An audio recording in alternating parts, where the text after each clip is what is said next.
ते म्हणजे आम्ही आमचं सगळं जीवन हे परमेश्वराच्या चरणावर अर्पण केलेलं आहे.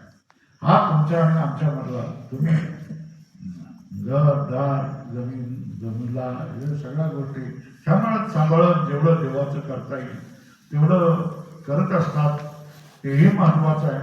पण आम्ही आमचं सगळं सर्वस्व हे परमेश्वराला अर्पण केलेलं आहे आणि त्याचे परमेश्वराचे पायी परमेश्वराचे सेवक म्हणून आम्ही केवळ आणि केवळ धर्म, देव, देश, धर्म याचाच प्रसार करायचा हे आम्ही ठरवलेलं आहे आणि ते आम्ही काम करतोय. त्या कामामध्ये आम्ही यशस्वी झालेलो आहे.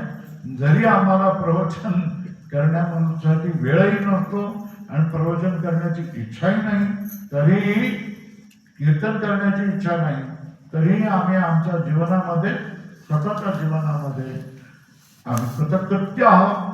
स्वतःचं जीवन धन्य आहे. धन्य आम्ही जन्म आलो, दास विठोबाचे झालो. जन्मजन्मी आम्ही बहुपुण्य केले, तेव्हा या विठ्ठले कृपा केली. या सगळ्याचा अनुभव आम्हाला आलेला आहे आणि जो रस्ता आम्ही पकडलेला आहे, जे आम्ही संसारामध्ये पडलो नाही, आपलं स्वतःच असं काही केलं नाही आणि केवळ देवधर्माला जाऊन राहिलो, याचं फळ निश्चितच देवाने आम्हाला स्वीकारलेलं आहे. देवाने आम्हाला अंगीकार केलेला आहे. देवाने आमच्यावर कृपा केलेली आहे. देवाने आमच्यावर अनुग्रह केलेला आहे. जे माणसाला पाहिजे असतं ते सगळं देवाने आम्हाला दिलेलं आहे.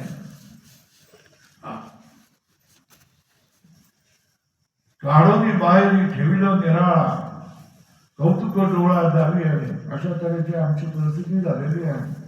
म्हणजे संसारामध्ये राहून देखील आम्हाला असा अनुभव होतो की संसारामध्ये आम्ही आहोत, चारी बाजूने संसार घेतलेला आहे, पण तरी पण परमेश्वराने आमच्यावर एवढी कृपा केलेली आहे की संसारामध्ये असताना सुद्धा संसारापासून बाहेर काढून दाखवलेले. बघ हे सगळे लोक कसे रडतायत बघा, कसं काय करतायत, विवळत आहेत बघा.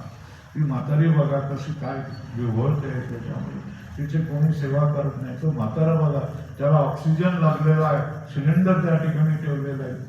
ती म्हातारी बघा कशा तऱ्हेने भर थंडीमध्ये बाहेर फरशीवर आडवी करून झोपलेली आहे.